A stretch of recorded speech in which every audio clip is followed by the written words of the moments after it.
back, football season, and welcome back, Sports Huddle. Chapter 2 of the Sports Huddle brought to you by Lazy J Farms Old Fashioned Butcher Shop. Guys, it's great to have you back, and it's great to have football season back. Joining me as always, Assistant Sports Editor Jeff Birchfield, Sports Writers Brian Woodson, Andrew Smith. I'm Sports Editor J.D. Vaughn. It is our privilege to bring you round 2 of the Sports Huddle this season, coming out each week throughout football season. We'll get to the action in a minute. It's week 1 of the high school football season, but right now, let's hear a word from our sponsor, Lazy J Farms Old Fashioned Butcher Shop. Lazy J Farms has been raising the finest cattle and all-natural pork for 3 generations on the family farm in Fall Branch.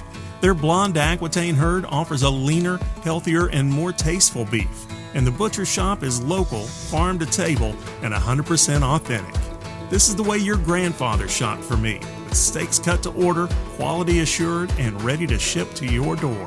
Open Thursday through Saturday on Bloomingdale Road in Kingsport. Come see us.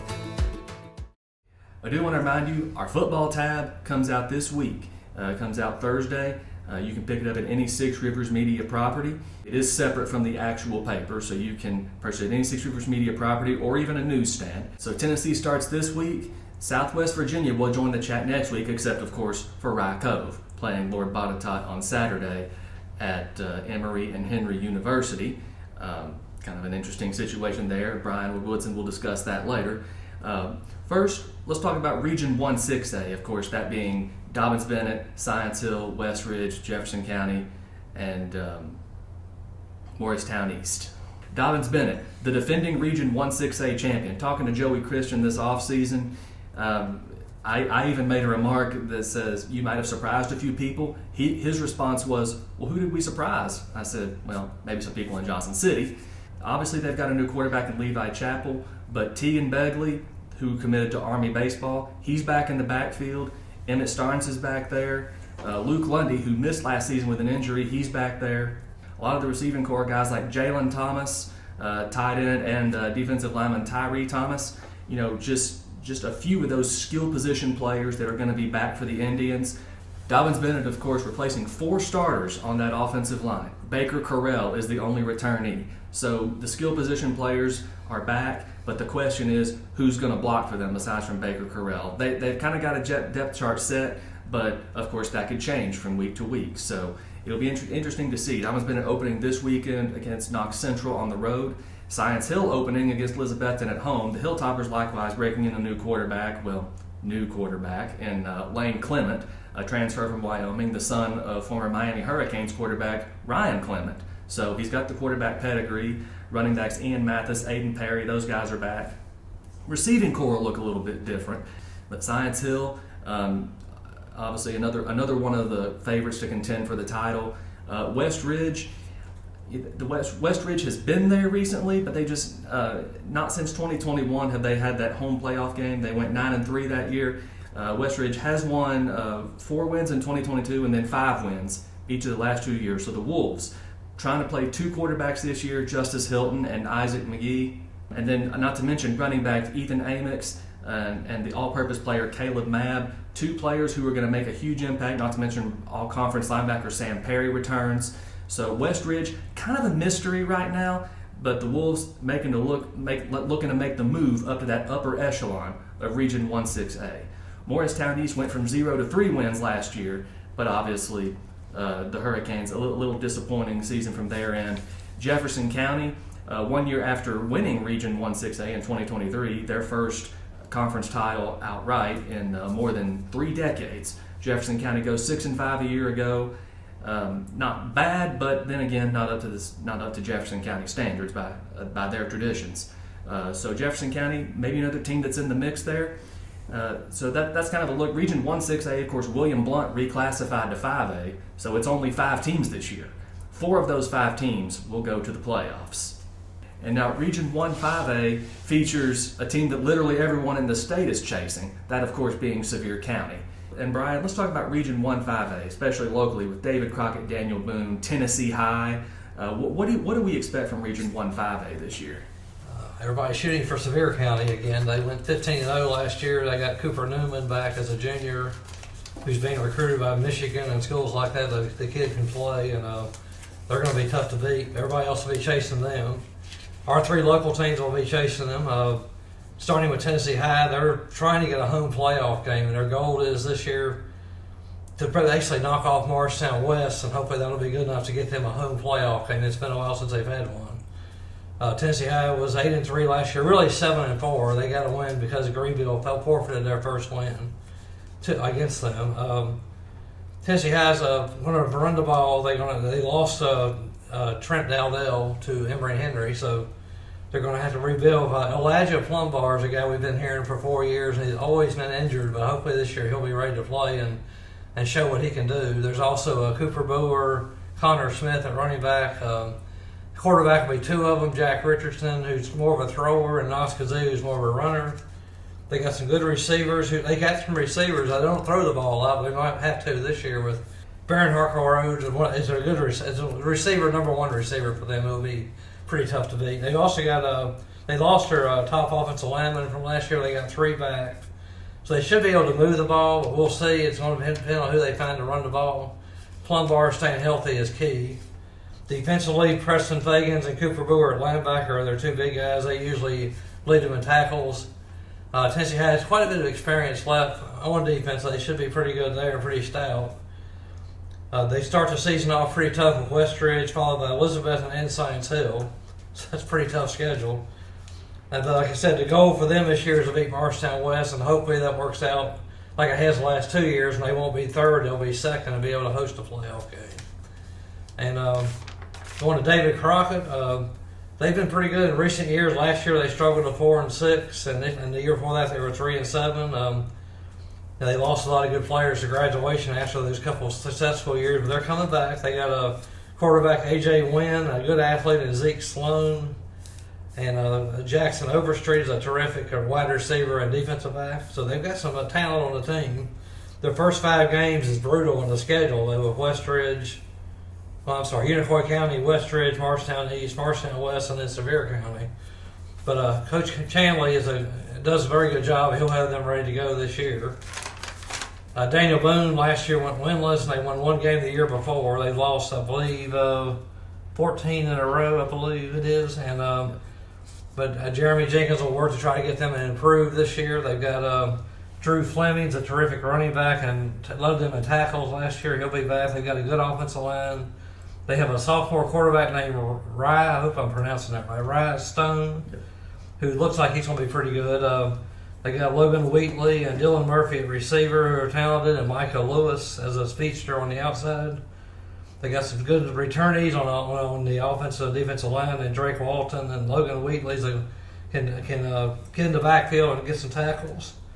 So those should be better this year. Their schedule is a little bit more reasonable possibly this year. They start with Volunteer, and Daniel Boone's lost 14 in a row. Volunteers lost 24 in a row, so somebody's going to win that one. So that'll be their goal, to start out positive there. They also have a pretty tough schedule this year. They also added Union from Virginia, which is always dominant in the Mountain 7 district. And of course they have Sevier County, Westridge, and Jefferson County in the non-conference. So they got a pretty tough schedule there. So a win over Volunteer would at least give them a little confidence going to the next game. Cocke County has joined the league this year, and they've struggled in recent years. They won 1 game last year, 1 game in 23, and 3 in 22. And they haven't been in the playoffs since 2018, so Daniel Dudley will just try to keep building them to where they can be more competitive. They start out with Jefferson County, and then Gatlinburg, Pittman, and then Seymour. So that'll be a tough start to the season, but you got to start somewhere. So they'll keep working to try to get better. I mentioned Sevier County earlier. They're going to be different. They're going to be tough to beat this year, of course, for anybody. Not only do they have Cooper Newman back, but they got I'm not sure how to pronounce this. Otto Jans Van Rensburg is a lineman who's really good, and Bryson Hedrick. Both of them were all-state players last year as well. And Morristown West has made the playoffs the last 4 years. They were 4-6 last year. That's the team that Tennessee High would like to finally knock off, so they can actually get a home game if things work out like they did the last 2 years. Their schedule will start out with Greenville's, Science Hill, and Jefferson County, so that's not very easy. So it should be, Sevier County will be the team to beat, but everybody else will be fighting for that second spot to get a home playoff game, basically, this year. And, anything can happen. Somebody may be able to surprise Sevier County, but you never know. But it should be a fun 1-5 race to the top. Yeah, Brian, that's 3 straight years Morristown West has finished second. Mm-hmm. And obviously Morristown West had a lot of tradition going there from 97 to 2007 under Coach Don Woods. Mm-hmm. They won several conference championships in that span. So they're trying to get back there. Not quite there yet, but that Region 1-5A and then Tennessee High, like you said, just trying to get over that hump. Yeah. And Crockett and Boone trying to get back in the conference picture because the two of them seem to exchange conference titles for a few years there. Region 1-4A, stop me if you've heard this before, Elizabethton and Greenville, kind of in the mix there, do you think?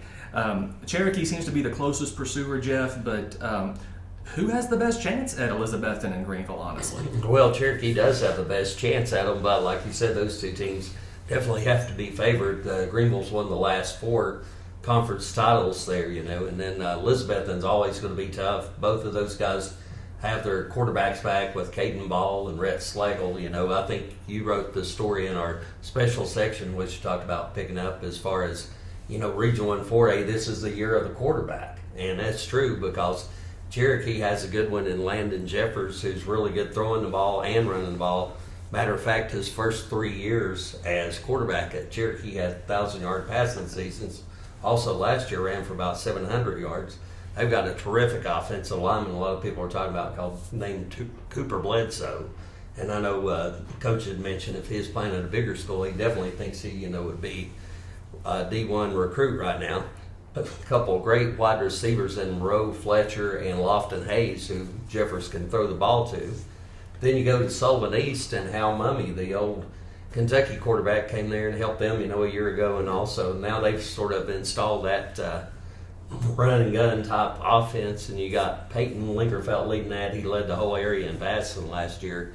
Shocking, I know. Yeah, shocking to know. And then he's got a great receiver coming back in Blue Prophet. A lot of people really excited about him. And when you guys mentioned Volunteers, they've had a couple rest seasons. They're on a 24-game losing streak, but they've got a quarterback back as well, really good, in Jameson Morrell. So, he had some injury issues, so now I think he should be back, and they'll be, tough to handle. Then we move on to Region 1-3A, and last year you had a 3-way tie at the top. Unicoi County won the tiebreaker, but you had Unicoi County, Johnson County, and Gatlinburg-Pittman all tie for the championship. Unicoi County is going to be obviously really good again this year. Got Kobe Jones, who's arguably the best athlete in the area back at quarterbacks and all. And then you've got Johnson County, which probably would have been favored in that final game of the season last year. Unicoi ended up winning 10-7, but Johnson County was out their star running back, Juan Mejia, so, he's going to be back.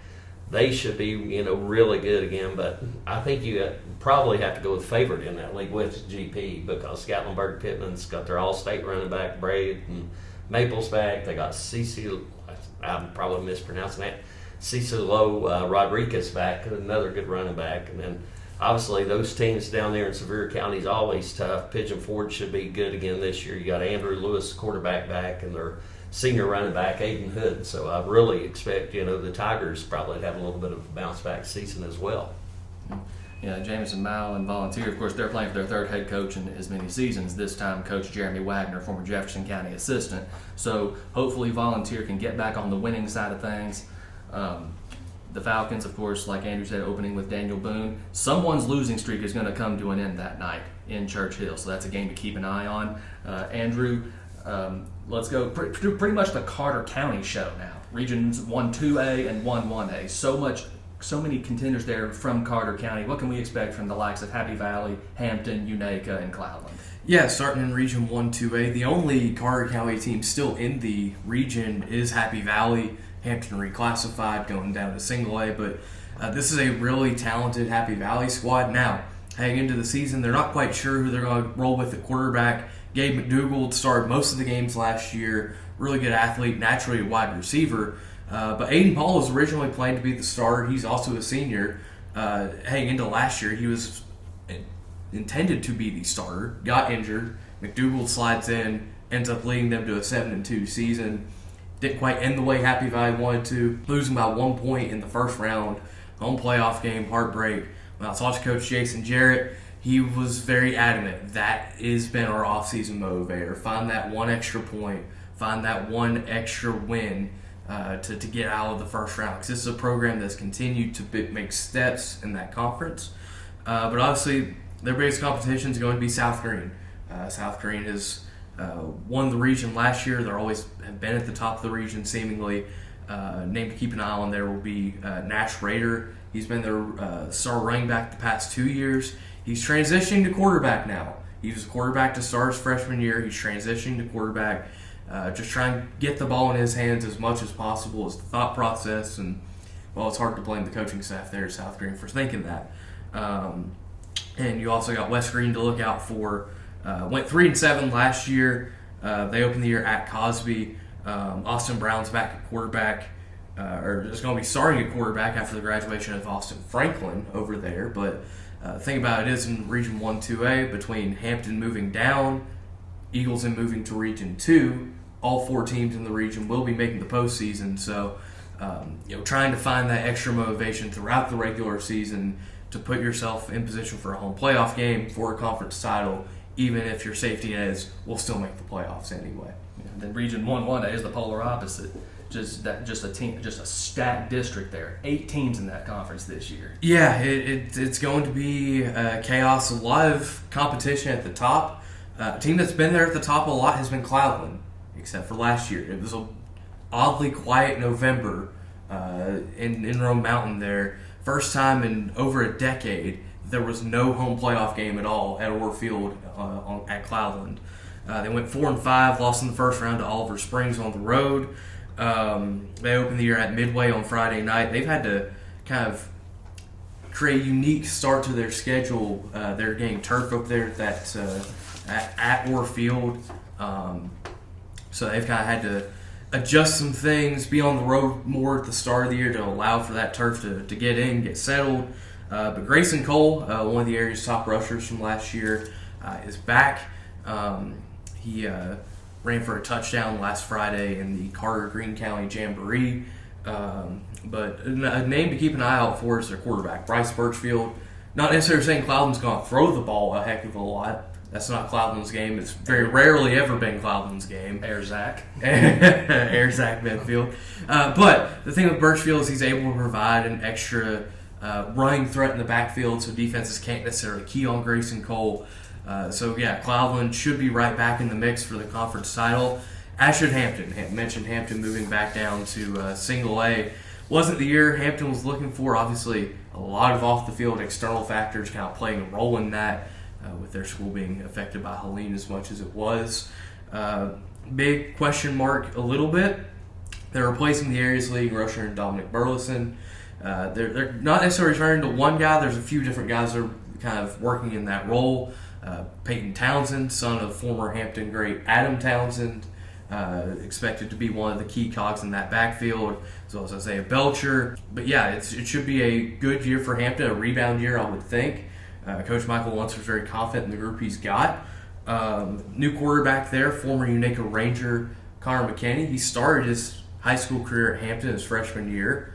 Last 2 years been at Unaka, now back at Hampton. Should be able to provide a good passing threat as well as running threat for the Bulldogs.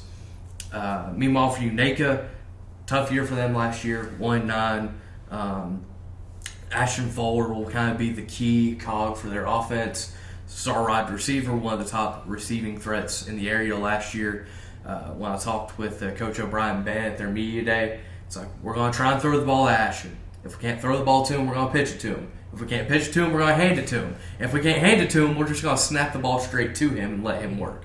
So expect to see a lot of Ashton Fuller for this Unaka offense. They're led in the trenches by 3 seniors, including their center, Chris Good. So that's a lot of question marks at the skill positions outside of Ashton Fuller, but the offensive line should be something that Unaka can rely a little bit more on. Ben Shutko, TJ Parento, both expected to get reps at quarterback this year for the Rangers. And then you've also got North Green, who should be competitive in that league as well. Everyone trying to chase down defending league champ Cosby for the first time in program history. But North Green went 6-4, had a very respectable year last year. They've got a senior quarterback back in Thomas Darnell, so should be a fun race, not only for the league title, but just even the top 4 playoff spots in Region 1-1A. Yep, 6 classifications, ranging from 14 to 18 districts in Northeast Tennessee. We'll dive deeper, of course, into Southwest Virginia next week when the VHSL officially gets underway. But that's a look around the area. We're going to come right back and preview this week's opening games right after this from Lazy J Farms. Lazy J Farms has been raising the finest cattle in all-natural pork for 3 generations. Our blonde Aquitaine herd offers a leaner, healthier, and more tasteful beef that ships from our store directly to your freezer. This is the way your grandfather shot for meat, only now we wrap it, seal it, and send it right to your door. We have plenty of options to pick from, and they're all fresh and natural. Just visit our website at lazyjbeef.com and choose your package. We'll get it straight to you. So our game of the week, I know this is really going to shock you. A very traditional rivalry, Elizabethton at Science Hill, the 101st meeting between these two rivals. But go figure, Jeff Birchfield, the away team has won the last 4 in the series. So what can we expect from Johnson City on Friday? Well, I think this one could be a lot better game than we've seen the last couple of years. I know Elizabethton sort of rolled 2 years ago. Then Science Hill rolled to a 35-14 win last season. I think first thing you got to look at is that quarterback battle. I've not seen him personally. You saw him on the 7-on-7s, but Lane Clement been hearing how he's been able to make all these great throws for Science Hill, so should be really good. And then on the flip side, Rhett Slagle, this is his 3rd year as a starting quarterback for Elizabethton, so he knows that system very well. They're probably going to try to, control the pace a little more. But that could be difficult because Science Hill's a little bigger on the offensive line, Then you've got a great running back battle. Science Hill has their leading back from last year, Aiden Berry, back, and then a couple of great backups in Ian Mathis and Malik Anderson, although Anderson's moved out to wide receiver a little more this year, so he's going to be a threat out there. And then, the big thing with Science Hill I like about them, they have that potential for those big plays, those offensive plays. When I talked to Sean Witten at Elizabethton earlier this week, he was saying that's the thing. They can't let Science Hill have those big plays. Last year, Baylor Necessary had like a 99-yard run for a touchdown, just totally changed that game, and really that seems to be the key, to the game for, both teams. Yep. And the Wallen cousins for Elizabethton, Justice, Jay Bird, and Zach, impact players for Elizabeth. What does Elizabethton have to do? Well, Elizabethton, like I said, has got to try to control, the line of scrimmage the best they can against that big Science Hill defensive line. But now one thing, Elizabethton are a little smaller this year on their offensive line, but the flip side of that, they're quicker, so they're able to, if they can hit those blocks quick and all that. And like Sean said, if they get out to an early lead, and control that tempo, should be good. And then they've got an ace in the hole if it comes down to special teams. Will Bowers, their kicker, he's rated one of the top 10 kickers in all of America. Thing is, anytime Science Hill and Elizabethton kick off the season's really a special deal, isn't it? Well, it's a big game, and not only that, but it's a way to start the season off. I mean, I don't think there's any other bigger game than Science Hill Elizabethton Week 1. Just really kicks off the season, especially in East Tennessee.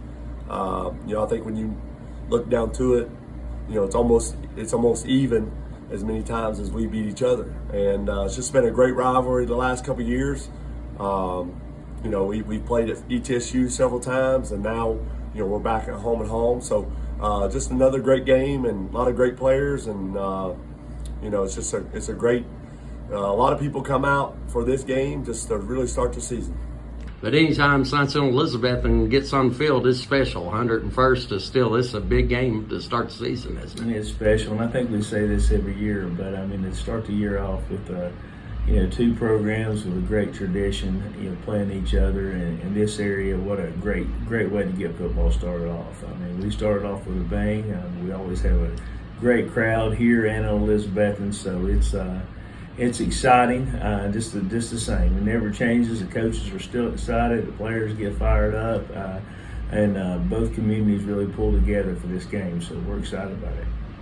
Also, Region 1-6A, Dobbins-Bennett opening the year on the road at Knox Central. Believe it or not, the last time Dobbins-Bennett and Knox Central played, I was not born yet. I was born in 1991. The last time they played, they met at Neyland Stadium in the second round of the playoffs in 1987. Central, of course, won that game 20-14. Dobyns-Bennett they've met only 4 times. The first time it was in 1923, believe it or not. They've met only 4 times. This is going to be the 5th time they've ever met. So 2 tradition-rich programs with a lot of history. This is only going to be the 5th time they've ever met. So honestly, not a lot of people are sure what to expect. Dobyns-Bennett will be without one key person, though, that, of course, being head coach Joey Christian. He was ejected during the second-round playoff loss to Bearden last year, so he will miss opening night. But honestly, I wouldn't expect much different in terms of game operations and how the game is called. Jesse McMillan will serve as the acting head coach for this one game. Then Joey Christian will be back for week 2. So honestly, probably not a lot different in terms of approach. But it'll be interesting to see what quarterback Levi Chappell can do with this offense.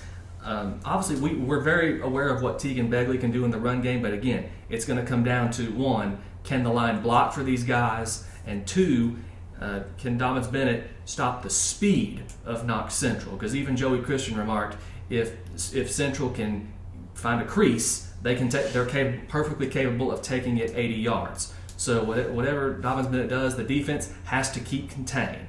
And again, experience at the skill positions for Dobyns-Bennett. The lines, kind of a question mark at this point, but we're going to find out a lot on the road in Knoxville Friday night. Be sure to grab some Littons while you're down there. It's within spitting distance of Central High School in Fountain City. So Dobyns-Bennett at Knox Central, a lot of questions will be answered, but some may remain. Friday night, Boring Stadium in Knoxville.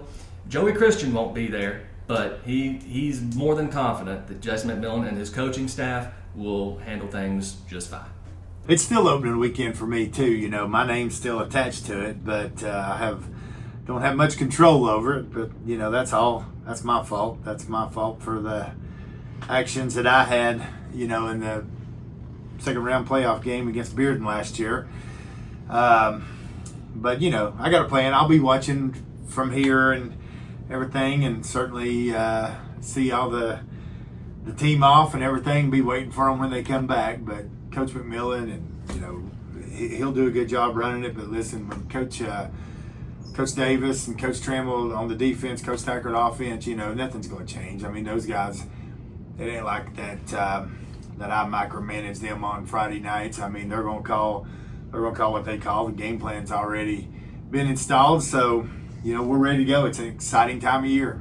There's no secret to it. You know, those guys have just got to play hard.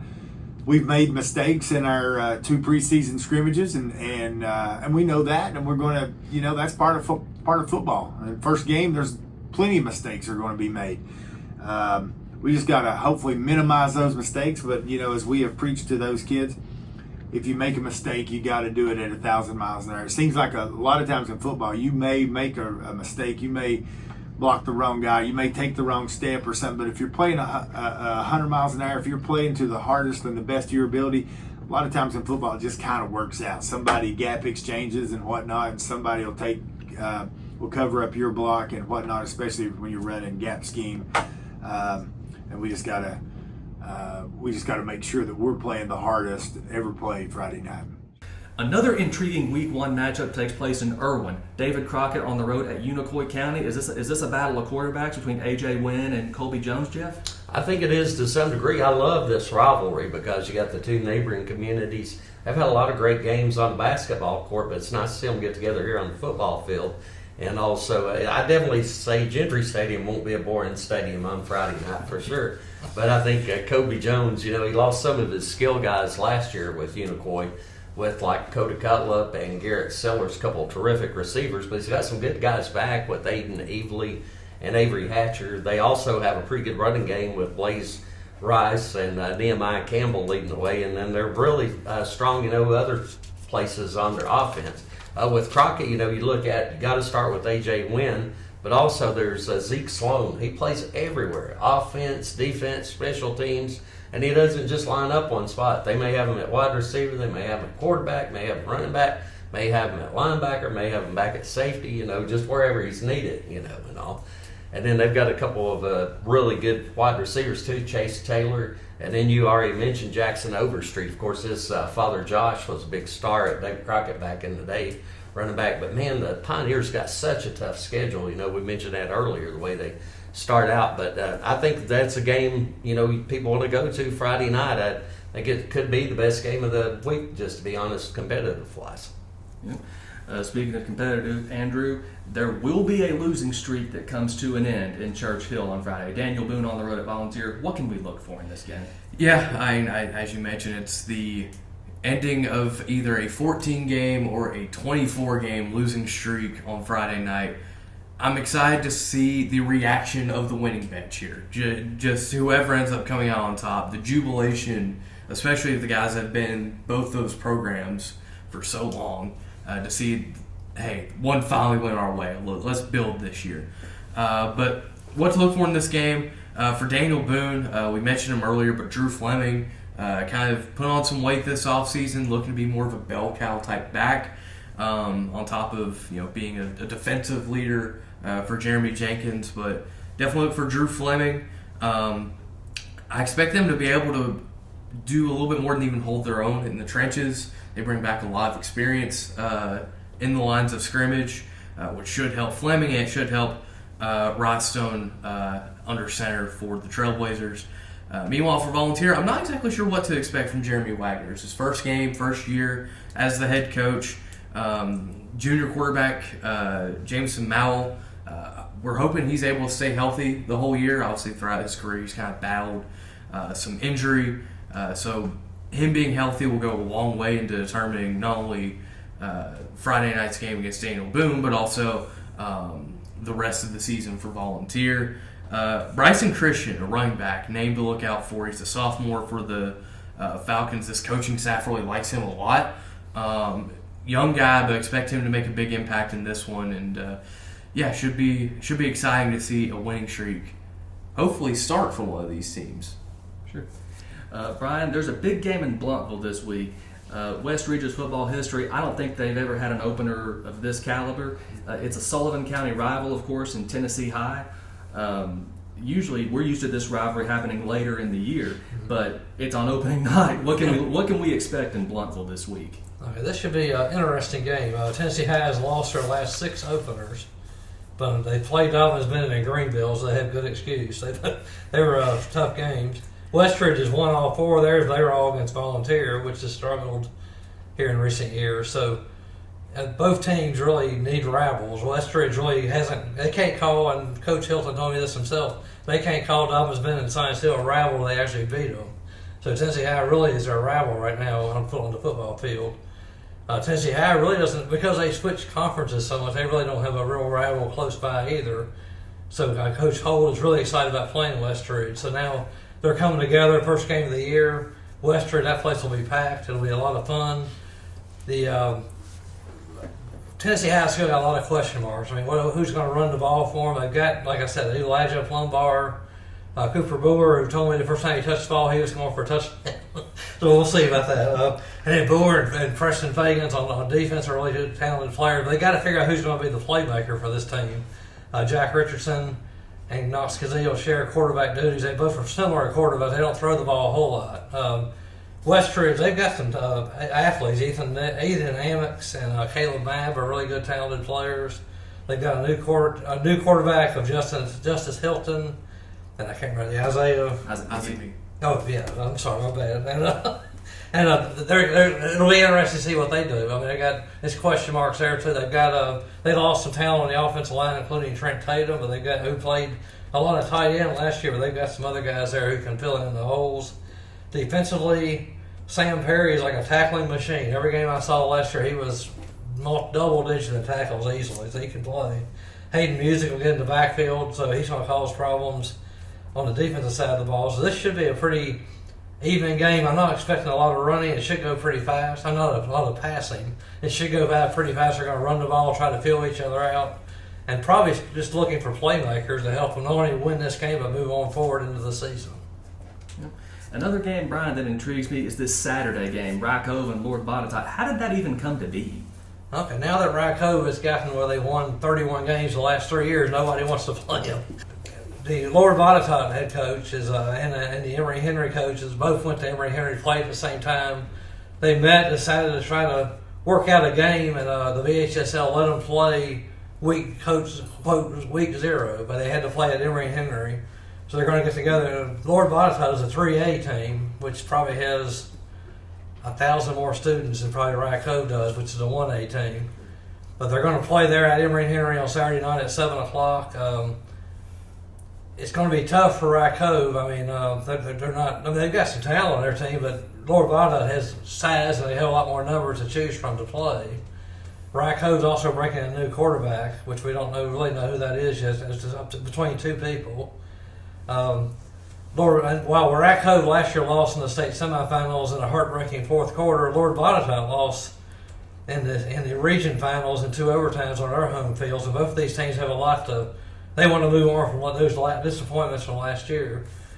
So this should be an interesting game. I hope Rye Cove. I mean, Rye Cove's will have a huge following there. I mean, everybody in Clinchport and all of Scott County should go there. Really, everybody. Why not on a Saturday night go to Emory? It's a beautiful campus, a beautiful field. Go watch this game. And like I said, Botetourt has been very close to state. I think they've lost 3 times in the state finals, so they're a very historic program in that area of the country and around Roanoke. And Rye Cove has big expectations for this year, and even though they might be outnumbered, they're not going into this game thinking that we're not going to be able to compete. And no matter what size this school is, they're going in and play as hard as they can, and all this can do is make them better no matter what happens down the line. So a couple other games to keep an eye on locally. A rivalry in Carter County. Happy Valley is on the road at Unaka, and Sullivan East, the air raid against the running of Juan Mejia in Johnson County. Those two teams meet in Mountain City on opening night. And then next week, Southwest Virginia joins the chat. We hope you enjoyed this week 1 edition of the Sports Huddle, Chapter 2. We'll see you next week, and we'll see you every week throughout this football season. Thank you, Lazy J Farms, and thank you for tuning in. Lazy J Farms has been raising the finest cattle in all-natural pork for 3 generations. Our blonde Aquitaine herd offers a leaner, healthier, and more tasteful beef that ships from our store directly to your freezer. This is the way your grandfather shot for meat, only now we wrap it, seal it, and send it right to your door. We have plenty of options to pick from, and they're all fresh and natural. Just visit our website at lazyjbeef.com and choose your package. We'll get it straight to you.